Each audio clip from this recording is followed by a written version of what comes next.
ದೇವರಾಗಿರುವ ಯೇಸು ಕ್ರಿಸ್ತನ ನಾಮದಲ್ಲಿ ಮತ್ತೊಮ್ಮೆ ನಿಮ್ಮನ್ನು ಸಂಧಿಸುವುದರಲ್ಲಿ ಬಹಳ ಸಂತೋಷ. ಒಂದು ಕಡೆ ಅಮೆರಿಕದ ಎಕನಾಮಿಯಲ್ಲಿ ಮತ್ತೆ ಎಲ್ಲರೂ ಕೂಡ ದೇಶದಲ್ಲಿರುವಂತವರು ಆ ಶೆಡ್ಡೌನ್ ಎಲ್ಲ ಮುಗಿಸಿ ಸಂಬಳ ತೆಗೆದುಕೊಳ್ಳುವುದಕ್ಕೆ ಆರಂಭಿಸಿದ್ದಾರೆ.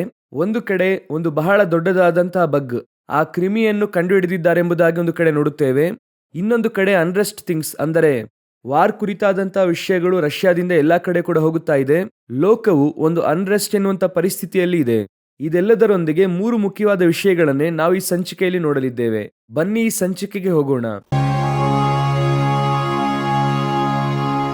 ಮೊದಲನೆಯದಾಗಿ ನಾವು ನೋಡುವಂಥದ್ದು, ಈ ಲೋಕವೇ ಬಹಳ ಮುಖ್ಯವಾದ ಹಂತವನ್ನು ದಾಟುತ್ತದೆ. ಏನೆಂದರೆ ಅಮೆರಿಕದ ಅಧ್ಯಕ್ಷ ಡೊನಾಲ್ಡ್ ಟ್ರಂಪ್ ನೆಕ್ಸ್ಟ್ ಏನ್ ಮಾಡಿದ್ದಾರಂದ್ರೆ ವರ್ಲ್ಡ್ ಪೀಸ್ ಟೇಬಲ್ ಎಂಬುದಾಗಿ ಹೇಳುತ್ತಾರೆ. ಅಂದ್ರೆ ಲೋಕವು ಇಲ್ಲಿಯವರೆಗೂ ನೋಡದೇ ಇರುವಂತಹ ಪೀಸ್ ಅನ್ನು ಉಂಟು ಮಾಡುತ್ತೇನೆ ಎಂದು ಹೇಳುತ್ತಿದ್ದಾರೆ. ನಾವು ಈಗಾಗಲೇ ಒಂದು ಸಂಚಿಕೆಯಲ್ಲಿ ಹೇಳಿದ್ವಿ, ನಿಮಗೆ ನೆನಪಿದೆ ಎಂದುಕೊಳ್ಳುತ್ತೇನೆ. ಈಗ ಯಾರೋ ಒಬ್ಬರು ಅವರಿಗೆ ಇದನ್ನು ಮೈಂಡ್ ಅಲ್ಲಿ ಹಾಕಿದ್ದಾರೆ. ಸಮಾಧಾನಕ್ಕೆ ನೊಬೆಲ್ ಪ್ರೈಸ್ ಅವರಿಗೆ ಕೊಡಲ್ಪಡಬೇಕು, ಹಿಸ್ಟ್ರಿಯಲ್ಲಿ ಅವರ ಹೆಸರು ಬರಬೇಕೆಂಬುದಾಗಿ ಅವರ ತಲೆಗೆ ಹತ್ತಿದೆ. ಸಮಾಧಾನ ಸಮಾಧಾನ ಅಂತ ಹೇಳುತ್ತಿದ್ದಾರೆ. ಆಕ್ಚುಲ್ ಆಗಿ ದೇವರು ಅವರನ್ನು ರೂಪಿಸಿರುವುದು ಸಮಾಧಾನದ ಕುರಿತು ನಾನು ತಪ್ಪಾಗಿ ಹೇಳುತ್ತಿಲ್ಲ. ಅವರನ್ನು ದೇವರು ಉಂಟು ಮಾಡಿರುವುದಕ್ಕೆ ಉದ್ದೇಶ ಇದೆ ಅಲ್ವಾ? ಅದರ ಪ್ರಕಾರ ಅವರು ಮಾಡುತ್ತಾ ಇದ್ದಾರಾ ಅಂದ್ರೆ ಇಲ್ಲ, ಅವರು ರಾಂಗ್ ಪಾತ್ ಹೋಗುತ್ತಾ ಇದ್ದಾರೆ. ಅದು ಒಂದು ಕಡೆ ಹೋಗಲಿ. ಈಗ ಏನು ಮಾಡುತ್ತಾ ಇದ್ದಾರೆ ಎಂದು ಕೇಳುವುದಾದರೆ, ಎಲ್ಲಾ ದೇಶಗಳು ಅಂಗೀಕರಿಸುವಂತ ಒಂದು ಸಮಾಧಾನದ ಕಾರ್ಯ, ಅದು ಯಾವುದನ್ನು ಕೇಂದ್ರವಾಗಿಟ್ಟಂದ್ರೆ ಪ್ಯಾಲೆಸ್ತೀನಿಯನ್ ಸ್ಟೇಟ್, ಅಂದರೆ ಇಸ್ರಾಯೇಲ್ಗೆ ಎದುರಾದ ಒಂದು ತೀರ್ಮಾನ ಎಂಬುದಾಗಿ ಅಂದುಕೊಳ್ಳಬಹುದು. ನಾವೀಗಾಗಲೇ ಹೇಳಿದ್ವಿ, ಒಂದು ಮುಖ್ಯವಾದ ತೀರ್ಮಾನವು ಬರುತ್ತದೆ ಎಂಬುದಾಗಿ.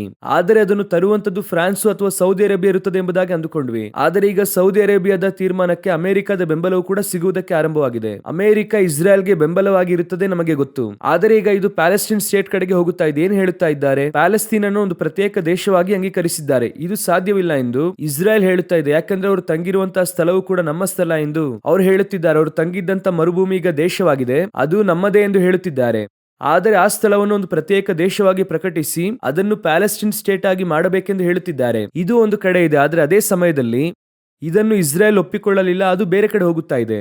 ಆದರೆ ಈಗ ಅದನ್ನು ಅಂಗೀಕರಿಸಿದ್ರು ಅಂದ್ರೆ ಅದಕ್ಕೆ ಒಂದು ರಾಜಧಾನಿ ಬೇಕು. ದೇಶ ಅಂದ್ರೆ ಒಂದು ರಾಜಧಾನಿ ಇರಬೇಕಲ್ವಾ? ರಾಜಧಾನಿಯಾಗಿ ಯಾವುದನ್ನು ಕೇಳುತ್ತಿದ್ದಾರೆ ಅಂದ್ರೆ ಯೆರೂಸಲೇಮನ್ನು ಅರ್ಧವಾಗಿ ಕೇಳುತ್ತಿದ್ದಾರೆ, ಓಲ್ಡ್ ಸಿಟಿ. ಮುಂದಿನ ಸಮಸ್ಯೆ ಅಲ್ಲೇ ಬರುತ್ತದೆ, ಅದನ್ನು ಕೂಡ 2 ಭಾಗವಾಗಿ ವಿಭಾಗಿಸಿ ಎಂದು ಹೇಳುತ್ತಿದ್ದಾರೆ. ಸೊ ಈಗ ಇದನ್ನು ಇಸ್ರಾಯೇಲ್ ಅಂಗೀಕರಿಸುವುದಿಲ್ಲ. ಹಾಗಾದ್ರೆ ಲೋಕಾದ್ಯಂತ ಒಂದು ಬಹಳ ದೊಡ್ಡದಾದ ಮಾಯೆಯಾದ ಸಮಾಧಾನವನ್ನು ಟ್ರಂಪ್ ರೂಪಿಸುತ್ತಿದ್ದಾರೆ. ಎಲ್ಲರೂ ಏನ್ ಹೇಳುತ್ತಾ ಇದ್ದಾರೆ ಅಂದ್ರೆ ಇಂತಹ ಒಂದು ಸಮಾಧಾನ ನೋಡೇ ಇಲ್ಲ. ಅಷ್ಟು ಮಾತ್ರವಲ್ಲದೆ ವಿಶ್ವದಲ್ಲಿ 100ಕ್ಕೂ ಮೇಲ್ಪಟ್ಟು ದೇಶಗಳು ಈ ಸಮಾಧಾನದ ಒಪ್ಪಂದವನ್ನು ಅಂಗೀಕರಿಸಿದ್ದಾರೆ, ಇಸ್ರಾಯೇಲ್ ಅನ್ನು ಹೊರತುಪಡಿಸಿ.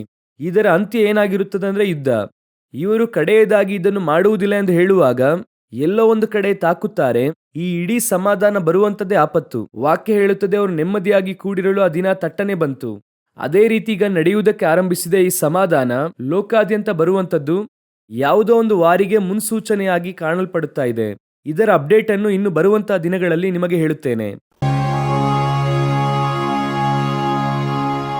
ಎರಡನೆಯದಾಗಿ, ಈಗ ಸಮೀಪದಲ್ಲಿ ಒಂದು ಸುದ್ದಿಯನ್ನು ಒಬ್ಬ ಸಹೋದರಿ ಕಳಿಸಿದ್ದರು. ಏನೆಂಬುದಾಗಿ ಕೇಳುವುದಾದರೆ, ಅಂದ್ರೆ ಇಸ್ರಾಯೇಲಿನ ಆ ಎಣ್ಣೆ ಮರದ ಬೆಟ್ಟದ ಕೆಳಗೆ ಒಂದು ದೊಡ್ಡ ಬಿರುಕು ಉಂಟಾಗಿದೆ ಎಂಬುದಾಗಿ. ಇದು ನನಗೆ ಅವರು ಕಳುಹಿಸಿದಂತ ಒಂದು ವಿಷಯ.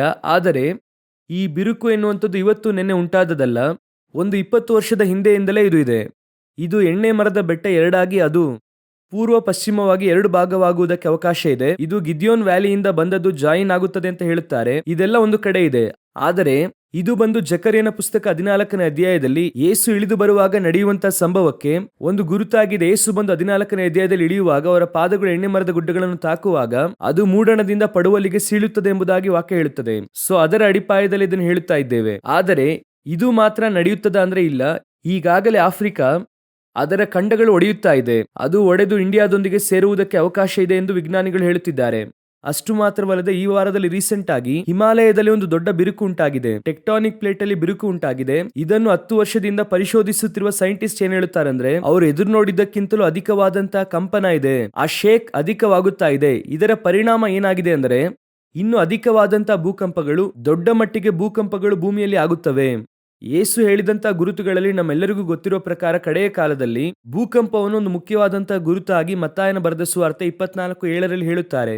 ಅದರ ಅಡಿಪಾಯದಲ್ಲಿ ನೋಡುವುದಾದರೆ ಈಗ ಭೂಕಂಪಗಳು ಲೋಕಾದ್ಯಂತ ಪ್ರಕಟಣೆಯ ಪುಸ್ತಕ 6ನೇ ಅಧ್ಯಾಯ 14ನೇ ವಾಕ್ಯದಲ್ಲಿ ಓದುವಾಗ, ದ್ವೀಪಗಳು ತಮ್ಮ ತಮ್ಮ ಸ್ಥಳದಿಂದ ಚಲಿಸಿದವು. ಅಲ್ಲಿ ಒಂದು ದೊಡ್ಡ ಡಿಸಾಸ್ಟರ್ ಕುರಿತಾಗಿ ದೇವರು ಮಾತನಾಡುತ್ತಾರೆ. ಈಗ ಚೆನ್ನಾಗಿ ಗಮನಿಸುವುದಾದರೆ ಲೋಕಾದ್ಯಂತ ಇದರಲ್ಲಿ ಯಾವುದು ಮರೆಯಾಗುತ್ತದೆ ಅಂತ ಹೇಳುತ್ತೇನೆ. ಆರಂಭದಲ್ಲಿ ಹೇಳಿದ್ವಲ್ಲ, ಎಣ್ಣೆ ಮರದ ಗುಡ್ಡ ವಿಭಾಗವಾಗುವುದು.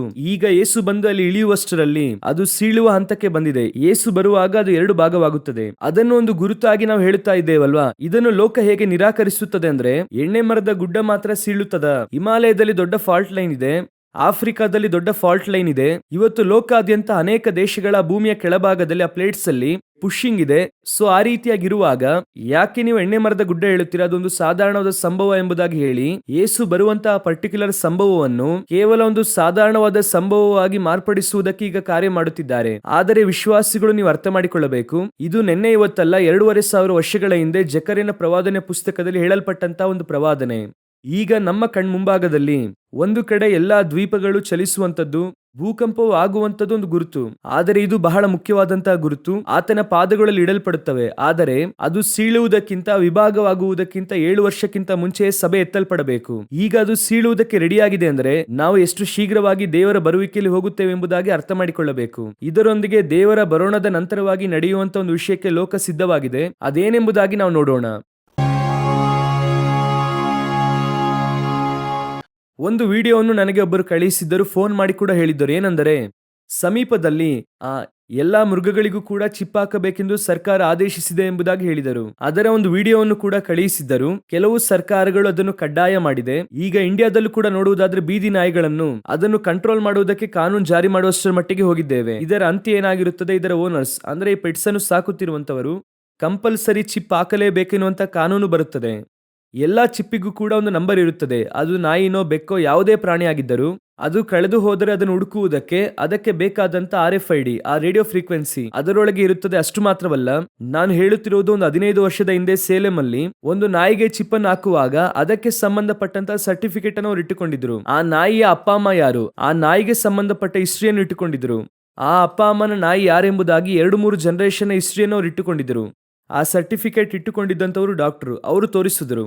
ಸೊ ಈಗ ಇದು ಪ್ರಪ್ರಥಮ ಬಾರಿಗೆ ಇಂಪ್ಲಿಮೆಂಟ್ ಮಾಡಲಾಗಿದೆ ಪೆಟ್ಸ್ ಎನ್ನುವಂತ ಹೆಸರಿನಲ್ಲಿ ಅನಿಮಲ್ಸ್ಗೆ. ನಿಮಗೆ ಒಂದು ವಿಷಯ ಯಾವಾಗಲೂ ಗೊತ್ತಿರಬೇಕು, ಯಾವುದೇ ಒಂದು ವಿಷಯ ಮನುಷ್ಯನಿಗೆ ತರುವುದಕ್ಕಿಂತ ಮುಂಚೆ ಪ್ರಾಣಿಗೆ ಹಾಕಿ ಟೆಸ್ಟ್ ಮಾಡುತ್ತಾರೆ. ಅದು ಪಕ್ಕಾ ಕೆಲಸ ಮಾಡೋದಕ್ಕೆ ಆರಂಭ ಆಯ್ತಂದ್ರೆ, ಅದು ಔಷಧಿ ಏನೇ ಆಗಿದ್ರು ಪ್ರಾಣಿಗೆ ಟೆಸ್ಟ್ ಮಾಡುತ್ತಾರೆ. ಅದು ಕರೆಕ್ಟ್ ಆಗಿ ಕೆಲಸ ಮಾಡಿತ್ತಂದ್ರೆ ಮನುಷ್ಯನಿಗೆ ಹಾಕುತ್ತಾರೆ. ಈಗಾಗಲೇ ಇದನ್ನೆಲ್ಲ ಪ್ರಾಣಿಗಳಿಗೆ ಹಾಕಿ ಆನಂತರ ಮನುಷ್ಯರಿಗೂ ಕೂಡ ಇಂಪ್ಲಿಮೆಂಟ್ ಮಾಡೋದಕ್ಕೆ ಆರಂಭಿಸಿ ಮನುಷ್ಯರಿಗೆ ಹಾಕುವಂತದನ್ನು ಕೆಲವು ದೇಶಗಳು ಪ್ರೈವೇಟ್ ಆಗಿ ಮಾಡುತ್ತಾ ಇದೆ. ಇನ್ನು ಅಫಿಷಿಯಲ್ ಆಗಿ ಅನೌನ್ಸ್ ಆಗಿಲ್ಲ.